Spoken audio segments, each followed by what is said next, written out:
welcome into the Around the Horns podcast. It's your boy Tristan, your main man Mario, and it is time on Tuesday for Brews Day with my favorite man Mario. How's your week been treating you already, dude? Man, the weather. We're going to be talking about hockey, and it's 80 degrees outside. We're both sporting some shorts. It's kind of wild, but I love this time of year. There's still hockey going on, but we can dress a little lighter and a little breezier, have a little fun outside, huh? It's more like hotkey outside right now. About 80 degrees, but we're cooling things down in here on a Tuesday night at Brews Ale House, the official home of the Around the Horns Network. And Mario, my heart is also a little sad today as I look forward on the calendar and realize we've only got one more guaranteed. On the backside of this week, we take a break, and then our final guaranteed podcast of the season in 2 weeks. More on that to come. But today, we've got an exciting show because we've got 3 hockey games taking place in Pueblo, Colorado this weekend. And to talk all about it, our favorite guest this season, Bulls fans, give it up for our period 1 guest, Coach Hoff. Real quick, Tristan, when you said you were feeling a little sad, I thought you were going to be sad because he was joining us again. That's dirty. I love Hoffer. You two have a love-hate relationship, but I'm pumped to have Hoffer back on, man. How you been so far this season? Pretty good. Obviously, we're grinding a little bit here, but, vibes are high, and, the boys are feeling good about this weekend. Yeah, last time we talked to you, it was outside the week of Christmas, and we were like Santa's little helpers out there bringing you gifts between segments, doling out hot cocoa, and now it's like 80 degrees. The season has obviously gone on for the last 3 months, and we have not talked to you since, but a lot has changed. This is an entirely different team. You're looking at an entirely different set of outcomes you're hoping for, but this weekend, 3 against one of the toughest teams in the Mountain Division. What are you looking for from the Spuds? Yeah, I think obviously they're a very good team every year. I think for us it's just focusing on the things that we can control, making sure we're showing up every single game ready to go, starting from the drop of the puck, and making sure that we're paying attention to the details of the game and working our asses off. So. Yeah, I would say looking back on the last series too, it seems like we have to kind of work up to those wins. We kind of try to find our footing early on in the 3-game series, and then we take care of business there at the end. What are you guys going to do differently this time to make sure that when the boys hit the ice on Thursday night, you guys are ready with that winning mentality? Yeah, I think Chris is just going to yell at them a lot. Well, that's what he excels at. That's what he's so good at. Yeah, no, I do think, in this room, in the locker room, there's a lot of accountability on each other. Obviously, the 20-year-olds are getting closer to the end of their junior hockey career. They want themselves to show up, and they want the guys around them to show up. And, obviously the guys that aren't 20-year-olds yet, they're looking to show up for those 20-year-olds too. At the end of the day, it comes down to being Pueblo proud. You're playing for the city, you're playing for your brothers, you're playing for the logo on your chest, and just got to make sure that you're ready to go and going to outwork everyone else that comes in our building, and when we play other places, outwork them in their building. And I got to take a step back, too. We've been talking about how the weather outside is beautiful, 80 degrees, and you come in here with a full-on coat. What's going on with you? Everything all right? You feeling 100%? What's happening? Yeah, it's, I'm growing out of the old stuff I used to have with the Bulls, so this is the one that So no more midriffs? You're not wearing the midriffs anymore, so you have to cover up with the jacket? Got to keep the belly covered. Got it. So.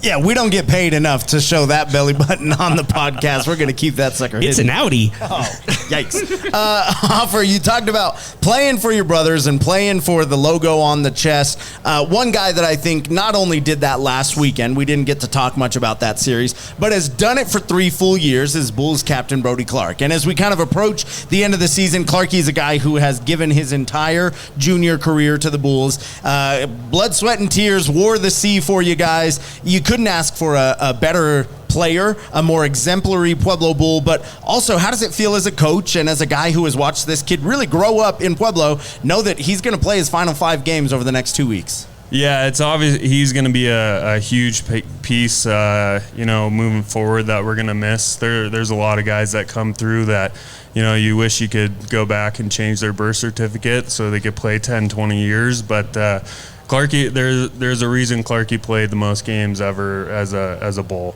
The kid is exemplary on and off the ice, whether it's in the community, on the ice sheet. It doesn't matter. That kid is Pueblo through and through. He's been here for a while, and it's been really nice having him around. It was no question going into this season who's going to wear the C for us.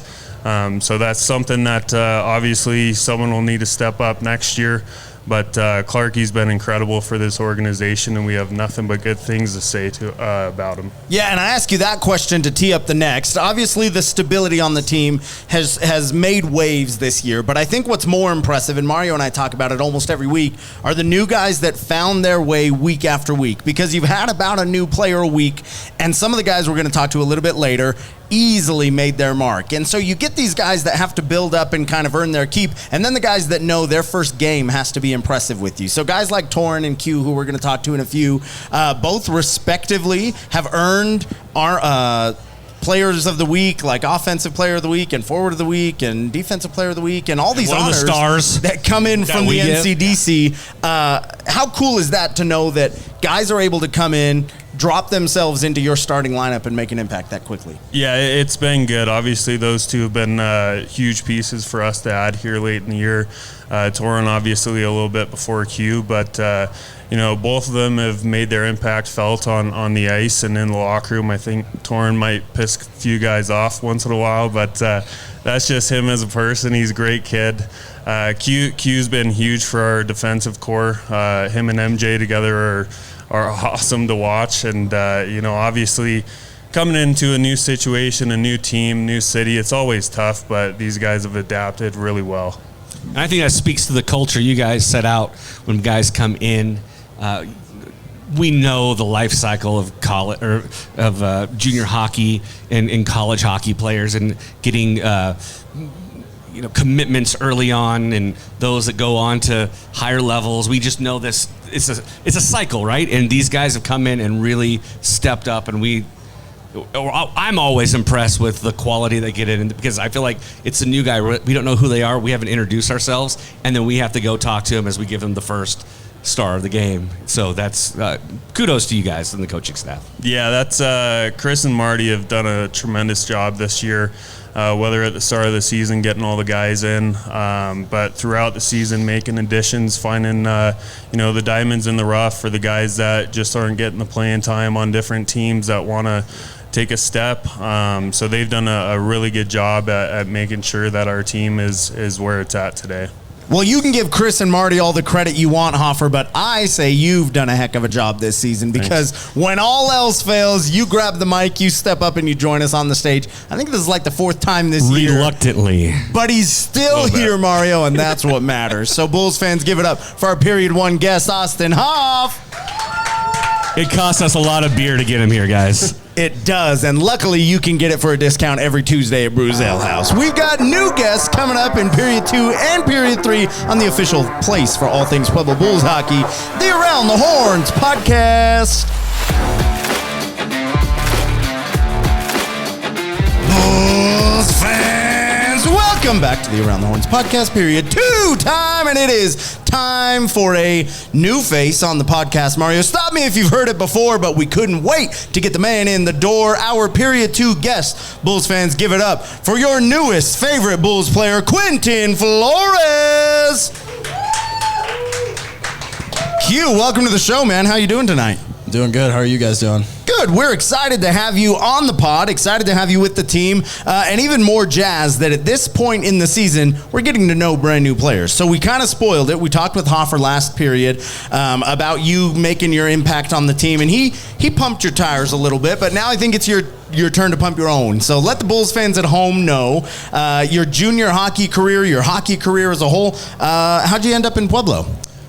So I started in the NAL this year, and then, things kind of weren't going so well, whatnot. And then, Marty texted me, said, how would you like to come down to Pueblo? So I was like, I'd love to. So that's kind of how I got down here.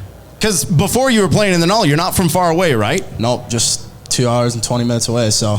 Pretty quick little trip from Arvada. So how many, did you grow up playing in Arvada? No, so I actually moved to Wisconsin when I was 5. So I played there for like 7 or 8 years, and then in 2019 moved back home.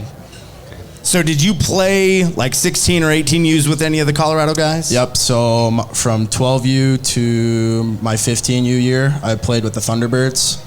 And then my 16th year, I moved away from home, went out to Michigan, played for Victory Honda, and then last year came back home, played 18s with Okanagan, Colorado.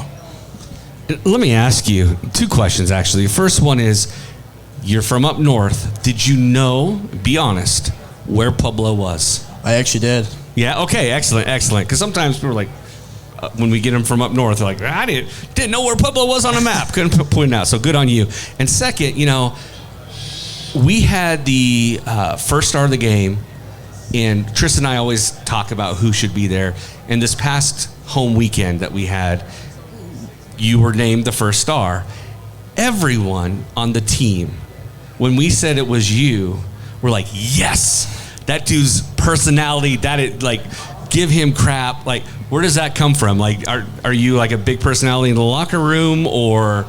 but everyone on the team was super stoked you were the first star. Yeah. I'm a little quiet guy sometimes, but, once I get, comfortable with the team and whatnot, that I start to open up and whatnot, so. Okay. So were they pulling my leg a little bit about how you're just a live wire? Not really. No, okay. Maybe a little bit, but not too much. All right. And you've got to make a name for yourself in this year's defensive unit. We've talked about it all year. Obviously, the returners, guys like MJ and Brownie, are just stalwarts on this team. They wear letters on their chest for a reason, and you got to come in, learn from them, skate with them, and Coach talked about it. You and MJ may be the most dominant defensive pairing we've had in Pueblo in the last few years, and you've only skated with them a couple of weeks. How easy was it to mesh with a guy like MJ and learn from some of those vets? Obviously, like you said, he's a great leader. He was very welcoming when I first got here, and he's just a really good guy. Helped me out a lot when I first got here, so it's been really nice to have him as my D partner. So what you're saying is Adam Brown sucks. You love MJ. No. Brown is my roommate, so I can't go too crazy with him. Oh, that's cool how he's here to support you too. You should give him props on that. Yeah, thanks, Browner. Yeah, I like that he made the trip out. For what it's worth, we invited Adam Brown on tonight, and then we thought, we'll save it. We got something special for next week, so maybe you can come and support him when he gets to be on. I might have to. Be a better man, yeah. Yep. So you talked about that easy transition because of MJ. What was the hardest part when you come to Pueblo? What was something that you didn't expect that kind of became a barrier, if you will? I think, it's a different culture, obviously, coming down from, different team and league, it's some stuff to get used to, but I thought it was a good transition, like you said. The culture here is really well, everyone was super welcoming, so. And what did you think of the fan experience? That was awesome. That was super cool. That Harry Potter night was awesome, crowd was loud. And I think I still owe you a video because you were featured heavily in the hype video. In fact, you were the ending of that, and I don't think you got to see yourself. I did not, nope. I got you. Just give me a minute. Gonna do a little flick of the wrist and magic it over. Send an owl and he'll get it in a couple of days with that video. Q, I want to ask you about the end of the season. Obviously, fighting tooth and nail, and you've got to win out from this point to get into the playoffs potentially in a crowded Mountain Division. What is the locker room vibe like? How are you guys getting motivated, knowing that any minute you fail to show up could be the end of your season? Every game, our season's on the line. Like you said, we got to win out. So, we just got to play consistent hockey, play Pueblo hockey, and, go out like it's your last shift, last game. So 3 games this weekend, defending champs rolling into town. That obviously sits in the back of your head. I think knowing that they're a division rival plays in the front of your mind, but in the back, these guys hoisted the cup that everybody wants at the end of the year last year. They know they're going for a repeat chance this year. How do you stop that momentum and kind of halt their dreams while keeping yours moving forward? Yeah, kind of like I said, just play Pueblo hockey. We got to play hard, fast, and consistent hockey through all 3 periods and all 3 games this weekend. Now, I hate to do it to you so early because you've only been with the team a couple of weeks, but we love to ask guys their favorite, their least favorite, the best guy on the team, the worst guy on the team, and it's a little more fun with the defensive pairing. So you pumped up MJ a little bit, and I will ask you on this year's team, who is the most lethal defenseman from the blue line with the shot? Like on our team or just in general? Yeah, on your team. I like to say myself or MJ, but I'm taking myself. Man, Okay. I'll take that all day. That's a first, I think. That's an Around the Horns Network first, where they pump their own tires about how good I am. I am the best, yeah. The rest of my team sucks. We love that. Q, now is the chance that you can say who is the lamest shot from the blue line. Torran, for sure. This kid's got muffin. Yikes. He's behind me, so I'm not even going to turn around and pretend that I just heard that answer, but we'll keep rolling. Now, you've got some aggressive defensemen. Some guys that like to play aggressive up in the corners. They like to skate through like they're a forward on brand new sharpened up blades every shift, Marcus Jackson. But some of the guys like to go and make their presence known. Who do you think is the most true defenseman? Stopping you left to right, interrupting plays, throwing sticks in there to break up a good odd man rush. I think Brownie is a good one. The kid, he can move, skates well, smart player. He's been in the league 2 years now, so, he's a vet in this league, and he gets the job done. Now, our favorite question to ask. Who is the hardest hitting defenseman on this year's team? MJ for sure. Ooh. Now, our least favorite question to ask. Who's the softest hitting defenseman on this year's team? That's my favorite. Let's get it straight. Probably Evan Long. Damn. Well, listen, I appreciate the answer. Grandpa and Grandma Long. It's not us. We don't have a script. They stopped watching because you guys keep dissing Longer. And they're like, every time you guys badmouth them, we have to turn the podcast off. It's not us. It's the players. You got to get them fixed. You got to get them fixed and get Evan in the gym. That's the only thing we will say. Toughen that man up at some point. Q, you got a big homestand this weekend. You've got obviously a chance to show out in front of the best fans in junior hockey. What do you have to say to them that are watching here tonight and watching at home? Just be loud. Come out and support us.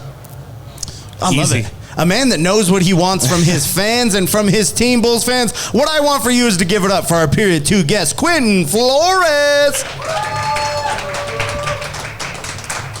Pretty good, Mario. We're going to bring on the Muffin Man himself in period 3. Don't go anywhere. It's the official place for all things Pueblo Bulls hockey. The Around the Horns podcast.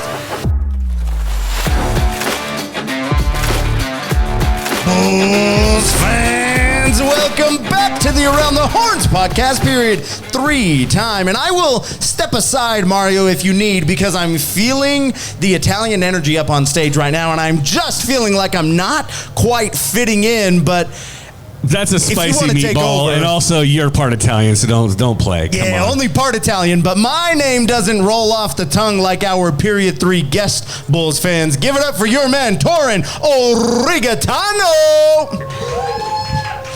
Damn, that are rolling sweet, man. That's pretty spicy out there, Torran. How are you doing tonight, man? I'm doing good. How about you guys self? Good. Really excited to have you on. I said it just off camera here, but anytime we can bring on the team's leading scorer, it's a pretty good night on the pod. Good little start to the season since you joined P-Town. Coming from a division rival, it's tough in the middle of the season to make that adjustment. Before you got traded here mid-season, what did your hockey journey look like? So I actually didn't play AAA until I was first year 18s. I played AA for the Chicago Bulldogs, went to Nationals, and then finally got a look for AAA. Went to Chicago Fury my first year at 18s, stayed there my second year. I ended up getting tendered to Aberdeen, and I went there at the start of this year. Things didn't work out like Q was talking about as well, and I ended up talking to one of my buddies, Colin Haslett, who's in Utah now.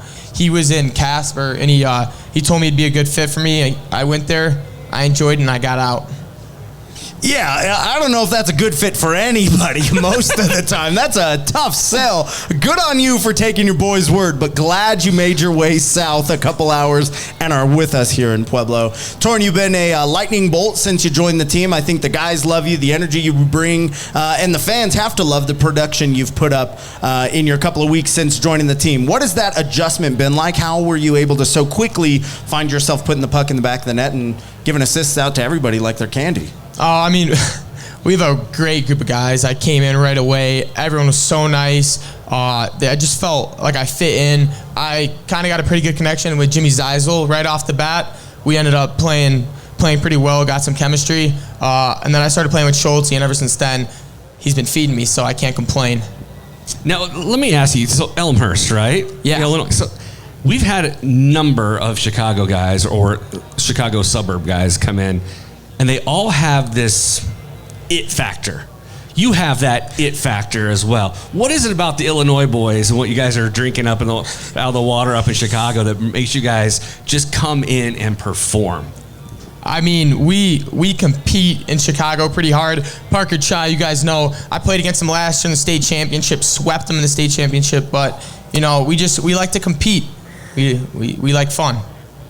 Yeah, we obviously enjoy that, and we had a guy a couple of years ago, Nick Chapetta, same kind of thing, but we got to go out to Chicago, and this guy was like Mafia King out there. It was like unreal to watch him walk the streets of Chicago with 30 of his Bulls minions, and I feel like if we went into a crowd, Torran, I would follow you through the suburbs of Chicago, and you would take me where I needed to go. Well, and let's be clear, Elmhurst is not like that's like the fancy suburbs. Come on. Like when the Chicago fire happened, all the rich people left Chicago and started Elmhurst, and they've never left, right? I mean, that's a fact, bro. That's a fact about Elmhurst, Illinois. Yeah. Yeah, see? Okay. Bougie. That is bougie. True. The cake eaters of Chicago. Ooh, tough. Made their way from Edina.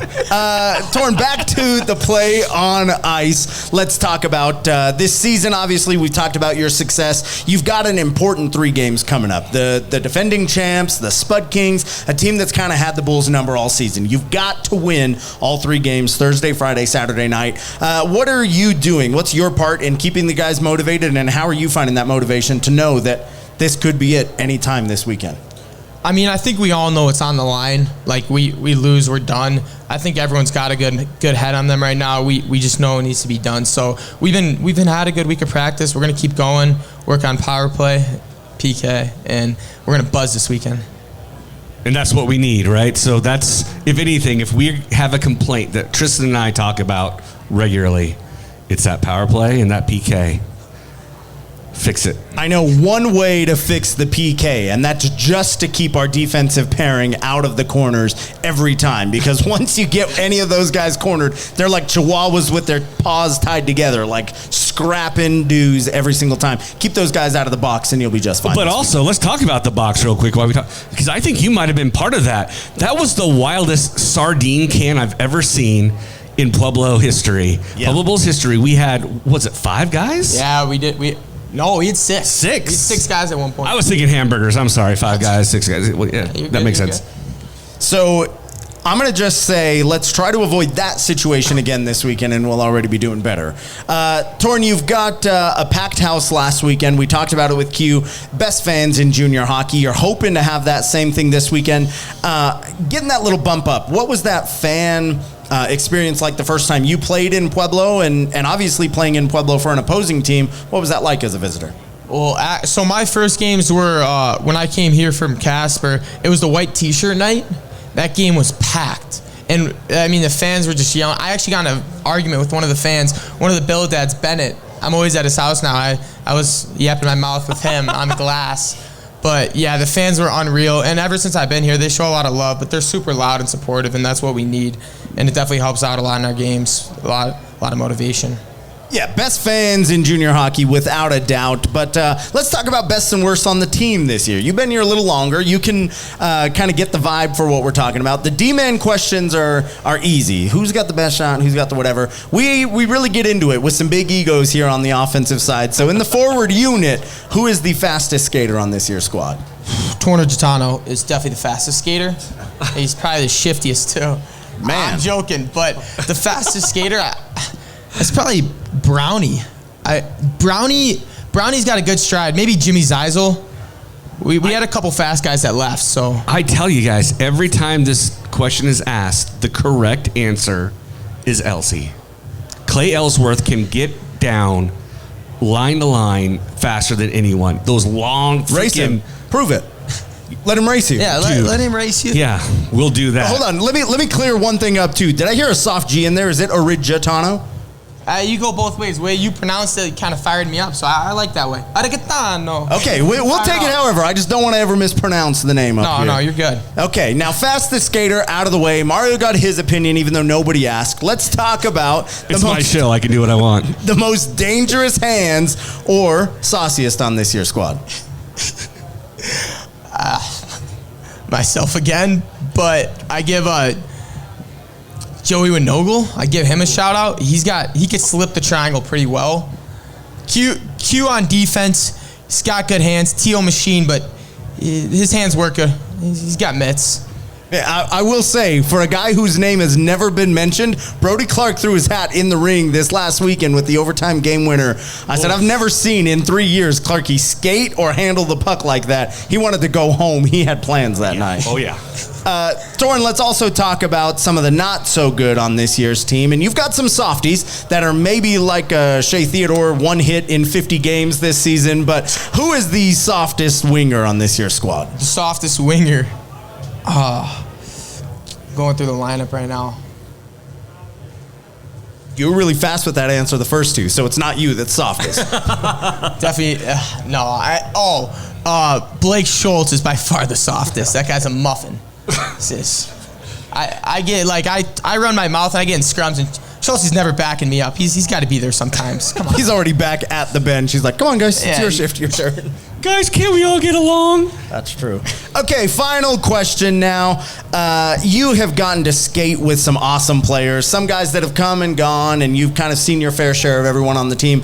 Who was it, if you had to go two-man, odd man advantage, 2-on-1, who is the guy you either want saucing you the puck or you know is going to make good on a pass from you?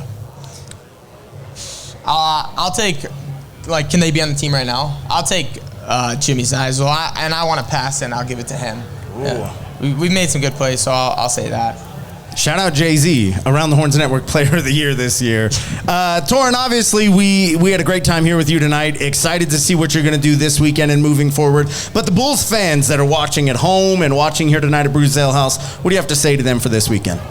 I want to say come out, be loud. Thank you for your support in the past, and just keep being yourself. All heart.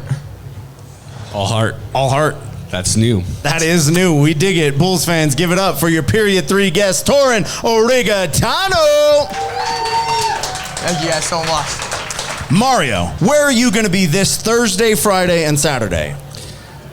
Well, I'll check my calendar, but I believe I'll be at the PIA and Event Center all weekend long. And that's where you should be. If you haven't already, pick up your tickets at the Bulls shop on 4th Street or visit PuebloBullsHockey.com. Buy your tickets now. Hang out with Mario and I and your favorite Bulls players. We count down the 25-26 season. We've only got 5 home games remaining. No guarantee after that. So make sure to make your plans. 7:07 puck drop Thursday, Friday, Saturday, and then one more time this year. We will be back here next Tuesday, not in a week, but in 2 weeks, Tuesday, Bruise Day, wrapping up the season with your boy and your main man on the official place for all things Pueblo Bulls hockey, the Around the Horns Network.